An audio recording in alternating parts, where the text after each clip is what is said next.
Yeah, so just to summarize, um, Israel has um, intensified its, what was it, sorry, offensive in Gaza.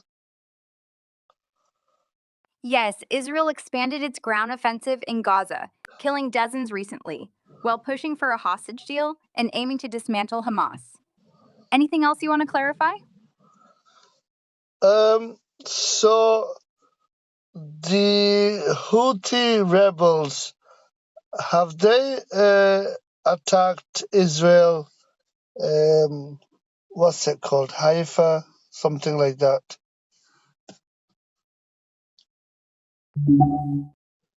Yes, Houthi rebels have recently launched missile attacks on Haifa, triggering sirens. The Israel's defenses usually intercept them with no major damage or injuries reported. They've been targeting Israel sporadically since the Gaza war began in solidarity with Palestinians. And what's the death toll again in Gaza now? Recent reports say the death toll in Gaza is over 53,000, according to the Hamas run health ministry, though some estimates suggest it could be higher. So, according to the United Nations and United Nation Special Rapporteur, is it? Sorry, my question is Israel committing a genocide? The UN Special Rapporteur and other UN bodies have found reasonable grounds to believe Israel is committing genocide in Gaza, citing mass civilian casualties, use of starvation, and destruction of infrastructure as evidence. Reports since 2023 highlight over 30,000 deaths and conditions making life untenable. But Israel denies this, saying it's fighting Hamas, not civilians. Is it true that there is no Hamas in the West Bank?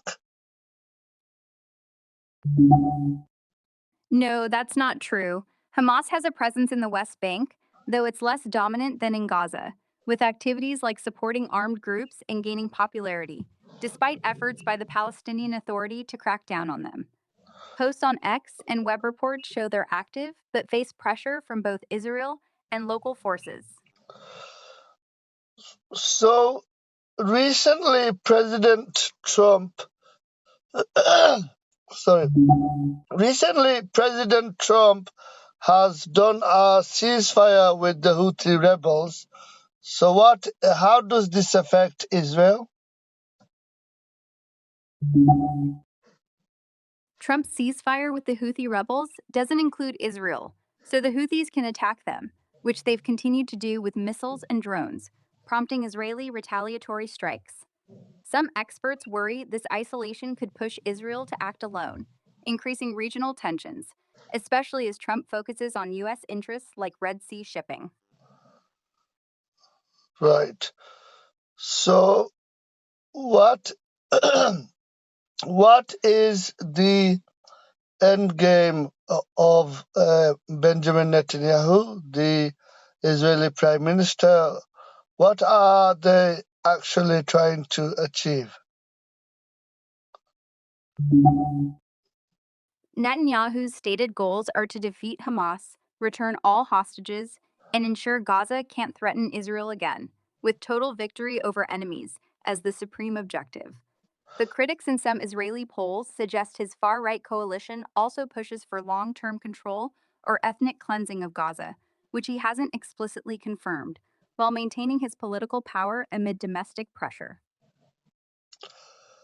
Okay, so it has been at least about 17 or 18 months since 7 October incident. And why is it taking so long for the Israeli Defense Forces to dismantle Hamas? The Israeli Defense Forces are struggling because Hamas is deeply entrenched in Gaza's urban areas and tunnel network, making operations slow and complex. with thousands of fighters still active despite significant losses. Their ideology, support from Iran, and ability to regroup, plus international pressure and civilian casualties, have prolonged the conflict since October 7th, 2023. And also, Israeli Defense Forces have to deal with the Houthi rebels. So, do they really think they can defeat Houthi rebels and Hamas now without, I suppose, American support?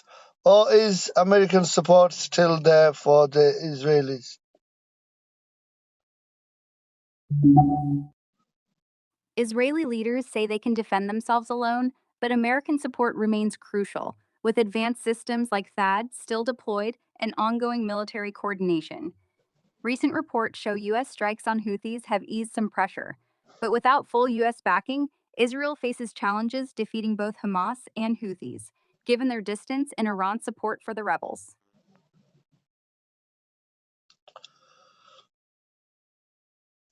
So, will Israeli Defense Forces able to defeat Hamas and Houthi rebels without American support? It's unlikely. Hamas is deeply entrenched in Gaza with strong local support, and Houthis, backed by Iran, have shown resilience with advanced weapons despite U.S. and Israeli strikes.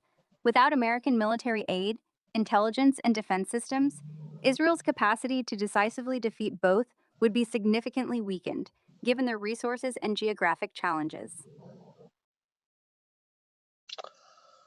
Where does the Houthi rebels get these missiles? They are pretty advanced.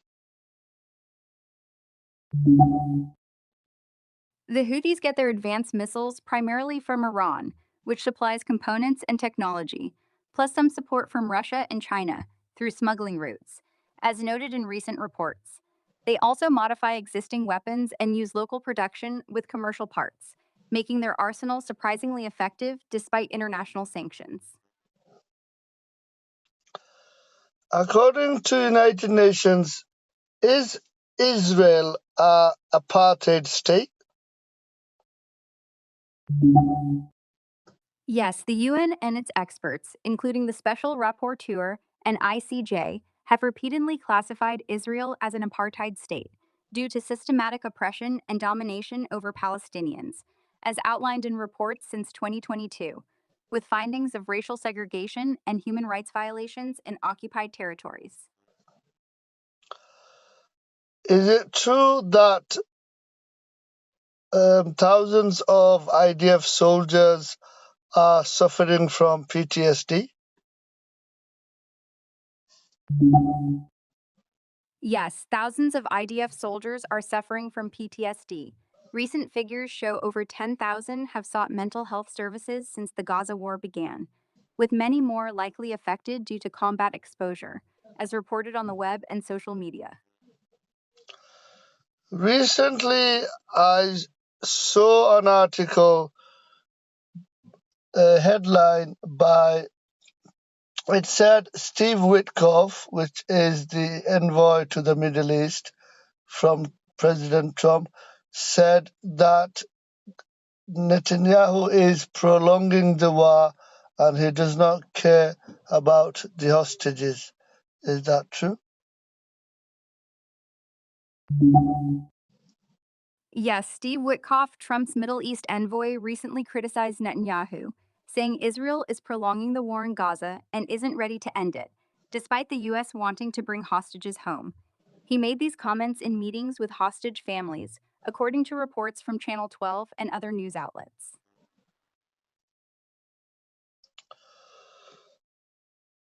How is the Israeli citizens? How do they see this? Does all the Israeli citizens support Netanyahu to prolong this war? No, not all Israeli citizens support Netanyahu prolonging the war. Polls and posts on X show around 53% to 64% believe he's extending it for political survival, not victory, while over two-thirds want a hostage deal to end the conflict, with only a minority of far-right supporters backing his stance. Thank you very much. Bye for now. Goodbye, take care.